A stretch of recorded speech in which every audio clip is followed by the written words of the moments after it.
Machilipatnam NH 65 పక్కన కేవలం 13,000కే గజం. Sunny science gated villas KBP developers. Akhanda 2 cinema అరిష్టాలన్నింటినీ దాటుకుని థియేటర్లలో తాండవించడానికి రెడీ అవుతుంది. ఈ నెల 12వ తేదీని నిర్మాతలు ఫిక్స్ చేసుకున్నట్టుగా సమాచారం వస్తుంది. ఇందులో నిజమెంత అన్ని అవరోధాలు తొలగిపోయినట్టయినా ముఖ్యంగా కోర్టు ద్వారా ఎదురైనటువంటి సమస్యలన్నింటినీ పరిష్కరించుకోగలిగారు. ఈ అంశాన్ని విశ్లేషించే ప్రయత్నం చేద్దాం. మనతో సీనియర్ జర్నలిస్ట్ ఫిలిం క్రిటిక్ ప్రభు గారు ఉన్నారు. ప్రభు గారు నమస్తే. నమస్తే. అఖండ 2 మొత్తానికి 5వ తారీఖు అనుకున్నారు, అలా డ్రాగ్ అయింది. ఒక 1 వీక్ వెనక్కి వెళ్ళింది. 12వ తారీఖు ఫిక్స్ అని చెప్పని అయితే వార్తలు వస్తున్నాయి. ఫిక్స్ అయిపోయినట్టేనా? ప్రస్తుతానికి ఇండస్ట్రీలో వినిపిస్తున్నటువంటి సమాచారం ప్రకారం, వస్తున్న సమాచారం ప్రకారం 12 రిలీజ్ అనేటువంటిది కన్ఫామ్ అయింది. అట్లా సేమ్ అలాగే 11వ తారీఖున ప్రీమియర్ షోస్ పట్టడం కూడా కన్ఫామ్ అయినట్టుగానే ప్రస్తుతానికి ఉన్నటువంటి అనధికారిక సమాచారం, అనాధికారిక మరియు విశ్వసనీయ సమాచారం. ఓకే, అంటే సినిమాకి ప్రీమియర్ షోస్ కి వాటికి ఆల్రెడీ పర్మిషన్స్ తీసుకున్నారు. ఆ డేట్స్ వెళ్ళిపోయినాయి కదా. ఇప్పుడు మళ్ళీ ఏమన్నా అప్రూవల్స్ తెచ్చుకోవాలా లేదంటే ప్రొసీజర్ సరిపోతుంది? ఒకళ్ళు తెచ్చుకుంటారు. అది పెద్ద టెక్నికల్ ఇష్యూ కదా, అది పెద్ద మ్యాటర్ కదా. చాలా పెద్ద సమస్య అనుకోకుండా వచ్చి నెత్తిన పడినట్టుగా అందరూ ఫీల్ అయ్యారు. సో ఎక్కడ పరిష్కారం అయింది? ఇది ఎలా పరిష్కారం అయింది? అనుకోకుండా వచ్చి పడ్డ సమస్య. నిజంగా ఈ స్థాయి సినిమాకి ఇలాంటి ఒక పరిస్థితి ఎదుర్కోవటం అనేటువంటిది ఎవరూ ఊహించలేదు. ఎందుకంటే ఏ చిన్న ఉన్నా సరే ఆ రోజుకి సరిపుచ్చుకొని ఎన్నో సినిమాలకి ల్యాబుల దగ్గర పంచాయతీలు జరుగుతూ ఉంటాయి, రిలీజ్ రోజున రకరకాల పంచాయతీలు జరుగుతూ ఉంటాయి. కానీ ఈ విధంగా ఒక ప్రతిష్టంభన ఏర్పడి రిలీజే ఆగిపోయే పరిస్థితి అనేటువంటిది ఈ స్థాయి సినిమాకి ఎప్పుడు జరగలేదు. కానీ ఇప్పుడు జరిగింది. ఏది ఏమైనా మొత్తానికి కథ సుఖాంతం అవటం మాత్రం ఆహ్వానించదగ్గ పరిణామంగా మనం చెప్పుకోవాలి. ముఖ్యంగా బాలకృష్ణ ఫ్యాన్స్ చాలా చాలా నిరాశకు గురయ్యారు. వాళ్ళకి మళ్ళీ ఒక ఆశ చిగురించినట్టుగా మనం చెప్పుకోవచ్చు. అంటే సమస్య ఇప్పుడు 28 కోట్లు బకాయిలు ఈరోస్ కంపెనీ కానీ, తర్వాత లేదు 100 కోట్ల పైనే ఉన్నాయని చాలా అంశాలు వచ్చినాయి. ఏంది పరిష్కారం అయింది ఇప్పుడు? అంటే ఈ రోజు వాళ్ళు కోర్టులో కేసు వేయటం అనేటువంటిదే మెయిన్ జరిగింది. అయితే ఈ రోజు వాళ్ళు అక్కడ చెన్నైలో కోర్టులో వేశారు. యాక్చువల్గా ఏం జరుగుతుందంటే, మామూలుగా ఇంతకు ముందు అయితే సినిమాలకి ప్రింట్లు ఉండేవి. ఆ ప్రింట్లు ల్యాబుల దగ్గర ఉండేది. ఆ ల్యాబుల దగ్గర నుంచి ఏ ఊరికి వెళ్ళే ప్రింట్లు ఆ ఊరికి వెళ్ళిపోతూ ఉంటాయి. అదొక తిరణాలాగా జరుగుతుండేది ఆ రోజుల్లో ల్యాబుల దగ్గర. ఇప్పుడేంటి, రిలీజింగ్ ఆర్డర్ అనేటువంటిది క్యూబ్లు, ఈఎఫ్ఓ వంటి వీటికి ఉంటాయి. యాక్చువల్గా కోర్టు ఆర్డర్ అనేటువంటిది వాళ్ళకి వెళ్ళాలి, నాట్ టు ద ప్రొడ్యూసర్. దీని మీద డిస్ట్రిబ్యూటర్స్, ఎగ్జిబ్యూటర్స్ ఇమీడియట్గా ఇంజక్షన్ ఆర్డర్ తెచ్చుకునే అవకాశం ఉంది. కాకపోతే జరిగిన పెల్మెల్లో ఎవరెవరు ఎలా రియాక్ట్ అవ్వాలో అర్థం కాని పరిస్థితి ఏర్పడటం వల్ల ఈ ప్రతిష్టంభన ఏర్పడింది. యాక్చువల్గా ఇమీడియట్ వార్ ఫూట్లో కనుక రియాక్ట్ అయినట్లయితే, ఇక లాయర్ని అపాయింట్ చేసుకొని ఇమీడియట్గా చర్యలు తీసుకున్నట్లయితే దెర్ ఈస్ ఎ పాసిబిలిటీ. వీళ్ళెవరు కాదు, ప్రొడ్యూసర్స్ ఏం చేయని అవసరం లేదు. డిస్ట్రిబ్యూటర్స్, ఎగ్జిబ్యూటర్స్ అసలు సంబంధం లేని వ్యక్తులు వచ్చేసి మా సినిమా మీద స్టే చేస్తున్నట్టుగా ఉంది, మాకు ఇంజక్షన్ ఆర్డర్ ఇవ్వండి అని చెప్పి కోర్టును న్యాయస్థానాన్ని ఆశ్రయించి చేసుకోవచ్చు. కానీ ఈ పెల్మెల్లో అదేమో సాధ్యపడలేదు. ఎవరేం మాట్లాడుతున్నారు, అసలు ఏం జరిగిందో, ఎక్కడ అసలు ఇబ్బంది వచ్చింది అనేటువంటిది అర్థం కాని పరిస్థితుల్లో నిర్మాతలు కూడాను కంగారులో ఉన్నారు. వాళ్ళు ఏమయ్యారో, అసలు ఎట్లాంటి పరిస్థితుల్లో ఉన్నారు అర్థం కాని పరిస్థితుల కారణంగా ఏర్పడిన ప్రతిష్టంభన ఇది. కానీ పరిష్కారంలో ఇప్పుడు ఈ ఫైనాన్షియల్ సెటిల్మెంట్ అనేది అయిపోయిందా, క్లోజ్ అయిపోయిందా, లేదా ఇంకా? ఆల్మోస్ట్ ఆల్ అయిపోయినట్టే. మెయిన్గా ఈ రోజు వాళ్ళకి ఇవ్వాల్సినటువంటిది 28 కోట్ల రూపాయలు అనేటువంటిది. వాళ్ళు మాకు 28 కోట్లకు గాను 26 లక్షలు వడ్డీ అయింది. ఓకే, 26 లక్షలు మాకు అవసరం లేదు, 28 కోట్లు అసలు మాకు ఇచ్చేసి సెటిల్ చేసుకోవడం అని చేసినట్టు విషయం వాళ్ళు చేస్తే, దానికి హీరో బాలకృష్ణ గారు ఆయన చాలా అడ్డం పడి ఆ సమస్యను పరిష్కరించారు. ఆయన పే చేశారా లేకపోతే ఆయన పలుకుబడి ఉపయోగించారా, ఎలా చేశారో ఏం జరిగిందని తెలియదు. కానీ ఈ రోజు అనేటువంటి గండాన్ని మాత్రం హీరో గారి చొరవతో అది కొంతవరకు సాల్వ్ అయింది. ఇక మెయిన్ ప్రాబ్లమ్స్ ఫైనాన్సర్స్ ఈ సినిమాకి పేరు మోసిన 3 ఫైనాన్సర్స్ ఉన్నారు. పేర్లు చెప్పడం అవసరం కానీ 3 ఫైనాన్సర్స్. ఈ 3 ఫైనాన్సర్స్కి సెటిల్ చేయాల్సినటువంటి అవసరం ఉంది. యాక్చువల్గా సినిమా బిజినెస్ బాగా జరిగింది కానీ మరి రకరకాల కారణాల వల్ల చివరిలో బయ్యర్లు, లాస్ట్ డే బయ్యర్లు దాదాపు 12.5 కోట్లు కట్టాల్సిన వాళ్ళు కట్టలేరు. ఆ కట్టకపోవటం ఒక కారణం. దానివల్ల ఇక వాళ్ళని ఎందుకు కట్టలేదయ్యా అంటే, ఇక కసామె చెప్పినట్టుగా మాకు పాత ఉన్నాయి, కొంత ఓవర్ డ్యూస్ ఉన్నాయి, ఆ పాత రాబట్టుకోవటం కోసం మేము తగ్గించి కట్టామనేటువంటిది వాళ్ళ వెర్షన్. ఈ విధంగా ఇవన్నీ రకరకాలుగా ఉన్నాయి. ఇప్పుడు ప్రస్తుతానికి ఫైనాన్సర్స్ అనేటువంటి దగ్గర ఆగిపోయింది. కోర్టులు, న్యాయస్థానం అది అయిపోయింది. ఈ రోజు పార్ట్ అయిపోయింది. ఇప్పుడు ఫైనాన్షియల్స్ పార్ట్ ఉంది, అది జరుగుతున్నాయి. మళ్ళా గులాలు పడుతున్నారు. ఆల్మోస్ట్ ఆల్ ఒక అండర్స్టాండింగ్ రాబట్టే 12వ తారీఖు రిలీజ్ అనేటువంటి విషయం స్పష్టంగా కనిపిస్తుంది. కానీ అధికారికంగా ఎక్కడ ప్రకటించలా, అందుకే అధికారికంగా రావడానికి ఇంకా ఉంది కదా ఇవాళ. సో ఇది సెటిల్మెంట్ అయ్యి ఇంకొక రోజు టైం తీసుకున్నారు. రేపు రావచ్చు అధికారికంగా పేపర్ పత్రికల ప్రకటన 12వ తారీఖు విడుదల అనేటువంటిది రావచ్చు రేపు. అసలు ఒక విషయం నాకు అర్థం కాలేదు, ఇది 14 రీల్స్ అనేది కంపెనీ, ఇదేమో 14 రీల్స్ ప్లస్ అని చెప్పని దాని మీద ప్రమోట్ చేశారు. 14 రీల్స్ చేసిన అప్పుకి 14 రీల్ ప్లస్ అనే కంపెనీని లైబిలిటీగా కోర్టులు ఎలా పెట్టినాయి, ఎంత కాంప్లికేటెడ్గా ఇష్యూ అవడానికి ఏమైనా స్పెసిఫిక్ రీజన్ ఏమైనా ఉందా? స్పెసిఫిక్ రీజన్ అంటే యాక్చువల్గా ఇలాంటివి చాలా సినిమా ఇండస్ట్రీలో చాలా జరుగుతుంటాయి. ఒక కంపెనీకి ఓవర్ డ్యూస్ ఉన్నప్పుడు, పాత అప్పులు ఉన్నప్పుడు కొత్త బ్యానర్ ఒకటి స్టార్ట్ చేసుకుంటారు. ఆ బ్యానర్ కాదు, ఆ బ్యానర్కి ఆ అప్పులకి మాకు సంబంధం లేదు, ఇది ఈ బ్యానరు, ఇది కొత్త బ్యానరు, దీనికి దానికి సంబంధం లేదనేటువంటిది గతంలో చాలా సినిమాల విషయంలో జరిగినటువంటిదే. అయితే ఏం చేస్తారంటే ఇలా జరిగినప్పుడు ఈ వ్యక్తులు ఎవరు తెర మీద కనిపిస్తారు, తెరచాటు నుండి నడిపిస్తారు, బ్యాక్ ఎండ్లో నడిపిస్తారు. కానీ ఈ సినిమాలో ఏమైందంటే వీళ్ళు నిర్మాతలు 14 రీల్స్ నిర్మాతలు ఏం చేశారంటే వాళ్ళే ప్రెస్ మీట్స్లో కనిపిస్తాం కానీ పార్టీ ఫంక్షన్స్లో వీటిల్లో వాళ్ళే నిర్మాతలు అనే విషయాన్ని వాళ్ళే డిక్లేర్ చేసుకోవటం వల్ల ఆ వీడియో క్లిప్పింగ్స్నే కోర్టులో సబ్మిట్ చేసి వీళ్ళే నిర్మాతలు కాబట్టి they have no way to escape అనేటువంటి పరిస్థితి వచ్చిందనేటువంటిది తెలిసింది. సో అది వీళ్ళు తెర వెనుకుండి వాళ్ళ పిల్లల పేర్లో లేదా ఎవరైనా చుట్టాల పేర్లో ఇంకేదో పేర్లో భార్యల పేర్లతో ఎవరి పేరుతోనే పెట్టుకున్నట్లయితే ఈ పరిస్థితి మిస్టేక్ కూడా మళ్ళీ వాళ్ళదే మిస్టేక్, గోపి ఆచంట వాళ్ళిద్దరు చేసిన మిస్టేక్ వాళ్ళు ఎగ్జిబిట్ కాకూడదు. అసలు ఈ ఇష్యూని ఇంకొక యాంగిల్లో చూస్తే సార్, సినిమా ఆగింది మళ్ళీ వస్తుంది ఇదంతా ఓకే, కానీ ఇలాగ లాస్ట్ మినిట్ బ్లో ఇచ్చినట్టుగా జరిగినటువంటి పరిణామాలపైన టీజీ విశ్వప్రసాద్ గారు ఫిల్మ్ ప్రొడ్యూసర్ ఆయన కూడా కామెంట్ చేశారు, చట్టాలు ఇలా చేస్తే సినిమా ఇండస్ట్రీ అసలు సినిమాలు రిలీజ్ చేయలేదు, ప్రతి ఒక్కరు ఇలాంటి బ్లాక్ మెయిల్ ట్రిక్సే వాడతారు అని చెప్పని అంటున్నారు.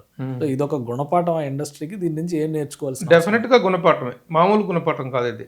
ఎందుకంటే నేను గతంలో దీని మీద చేసినట్టు వీడియోలో కూడా స్పష్టంగా చెప్పాను, న్యాయస్థానాలు కూడాను ఒక సినిమా రిలీజ్ అవ్వటం అనేటువంటిది కళ్ళ ముందు రేపు పొద్దున్న రిలీజ్ కొన్ని కోట్ల రూపాయల ఎగ్జిబిటర్స్ డిస్ట్రిబ్యూటర్స్ ఒకళ్ళు కాదు, సైకిల్ స్టాండర్డ్ దగ్గర నుంచి ఇంతమంది ఇన్వాల్వ్ అయ్యి ఇన్ని కోట్ల రూపాయల బిజినెస్ జరుగుతుంటే, ఇన్ని కోట్ల రూపాయల బుకింగ్లో బుక్ మై దీంట్లో బుక్ మై షోలో కూడా టికెట్లు అడ్వాన్స్ టికెట్లు బుక్ అయిపోయినటువంటి ఇలాంటి తరుణంలో ఏ కారణమైనా కావచ్చు సినిమా రిలీజ్ మీద స్టే ఇవ్వకూడదు, సినిమా రిలీజ్ మీద స్టే ఇవ్వకూడదు. యాక్చువల్గా వాళ్ళకి హక్కు లేదు, వాళ్ళ కోర్టు ఆర్డర్ వెళ్తే ఎవరికి వెళ్ళాలి, కోర్టు ఆర్డరు వీళ్ళకి వెళ్ళాలి, క్యూబ్ అండ్ యూఎఫ్ఓ ఇట్లాంటి వాళ్ళకి వెళ్ళాలి, సర్వర్స్కి వెళ్ళాలి. ఆ సర్వర్స్కి వెళ్తే వాళ్ళు ఆపాలి, వాళ్ళకి కోర్టు ఆర్డర్ వచ్చింది కాబట్టి మేమని చెప్పేసి. కానీ వీళ్ళు కంగారు పడిపోయి వచ్చేసింది అని చెప్పేసి భయపడిపోయి దాన్ని ఎలా హ్యాండిల్ చేయాలో తెలియక మొత్తానికి నానా రకాలుగా ఇబ్బంది పడేటువంటి పరిస్థితిని చూసే ఉంటాం. సో ఇండస్ట్రీలో ఇలాంటి సమస్యలు పునరావృతం కాకుండా ఉండాలంటే ఏమైనా చర్చ జరిగిందా దానిపైన? ఇది ఎవరికి ఉన్న సమస్య వాడితే తప్ప వీటికంటూ ఒక సార్వజనీయమైనటువంటి సూత్రాలు సినిమా ఇండస్ట్రీలో ఏది ఉండదు. ఎవరి వ్యక్తిగత అనుభవాలు వాళ్ళవే తప్ప ఇది ఇలాగే ఉండాలి, ఇది ఇలాగే చేయాలి, అది అలా అది అనేటువంటి ఒక థంబ్ లైన్ రూల్స్ ఉండవు.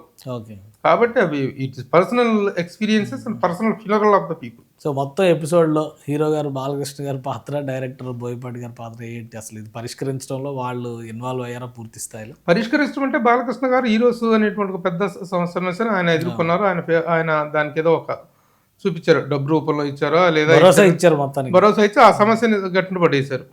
అలాగే ఇక ఈయన కూడాను హీరో డైరెక్టర్ కూడాను చేయగలిగింది ఏం లేదు, కానీ తనకు రావాల్సిన రెమ్యూనరేషన్లో ఒక పార్ట్ని వదులుకున్నారు, తగ్గించుకున్నారు అనేటువంటిది. ఎందుకంటే అంటే వీళ్ళకి ఏదో ఉన్నటువంటి రియల్ ఎస్టేట్లో ఉన్నటువంటి రిలేషన్స్ దృష్ట్యా హీరో డైరెక్టర్కి 35 కోట్లు రెమ్యూనరేషన్ రూపంలో ఇచ్చి 7 కోట్ల రూపాయలకు ఒక అపార్ట్మెంట్, ఒక పెద్ద హై రైజ్ విల్లా గేటెడ్ కమ్యూనిటీలో ఒక పెద్ద అపార్ట్మెంట్ ఇచ్చారు అనేటువంటిది. అయితే ఇప్పుడు ఆ అపార్ట్మెంట్ అనేటువంటిది ఇక ఆయన గివ్ అప్ చేశారు అనేటువంటిది ఒక టాక్ వినిపిస్తుంది. ఓకే, అది హీరో డైరెక్టర్ వైపు హీరో గారు ఆ విధంగా, బాలకృష్ణ గారు ఆ విధంగా ఇన్వాల్వ్ అయ్యారు అనేటువంటి. ఓకే.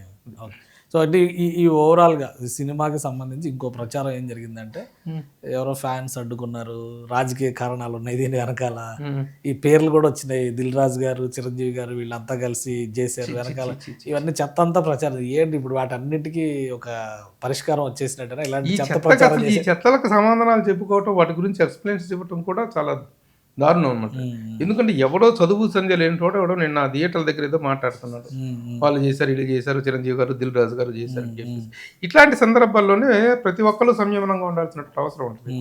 ఏదో చిరంజీవి గారి సినిమాకి ఏదో అయిపోతే బాలకృష్ణ గారు చేసిన, బాలకృష్ణ గారి సినిమాకి ఏదో అయిపోతే చిరంజీవి గారు చేశారు, ఇట్లాంటివి స్థాయికి తగినటువంటి మ్యాటర్లు కాదు డిస్కస్ చేయడానికి. ఓకే, అంతే. అంటే ఇప్పుడు ఎవరి ఇదిలో వాళ్ళు ఉంటే అసలు అట్లా అనుకుంటే దిల్ రాజు ఈ 4 రోజుల నుంచి జరుగుతున్నటువంటి తతంగం అంతా, ఈ పంచాయతీలు, ఈ గొడవలు, ఇవన్నీ మీటింగ్లు ఇవన్నీ కూడా జరుగుతుంది దిల్ రాజు గారి ఆఫీసులో.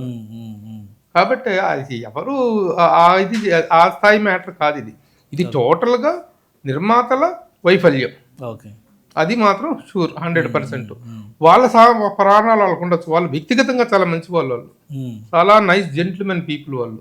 కానీ ఓవర్ ఇది కారణంగా ఇది, ఎందుకంటే పాన్ ఇండియా లెవెల్లో ఇంత పెద్ద ప్రెస్టీజియస్ ప్రాజెక్ట్ చేసుకుంటున్నప్పుడు ఈ నిర్ణయాల విషయంలో అంత సత్వరంగా స్పందించలేకపోవడం అనేటువంటిది వాళ్ళ వైఫల్యం అంతే. ఓకే. సో ఇంత పెద్ద సినిమా, మరి ఇంత డ్రామా నడిచింది, దీనిపైన ప్రభావం ఏమైనా చూపిస్తుందా? సినిమా పైన కానీ, సినిమా ఫీడ్బ్యాక్ పైన కానీ, ఫర్దర్ రిజల్ట్స్ పైన కానీ? చాలా మందికి ఏంటంటే ఇంత నాన్ సెన్స్ అయితే ఆ సినిమా పోయింది అనే ప్రచారాలు కూడా ఎక్కువ ఉంటాయి. అవును. సో ఈ సినిమా పైన అసలు అది ఏమన్నా ప్రభావం చూపిస్తుందా? పైగా ఓవర్సీస్ మార్కెట్ని కూడా చాలా పెద్ద ఎత్తున ఈసారి టార్గెట్. ఇప్పుడు ఎందుకంటే సినిమాలకు ఎప్పుడైనా అవరోధాలు వచ్చిన తర్వాత రిలీజ్ అయితే అవి సూపర్ డూపర్ హిట్ అయిన సందర్భాలే మనం చాలా చూసాం.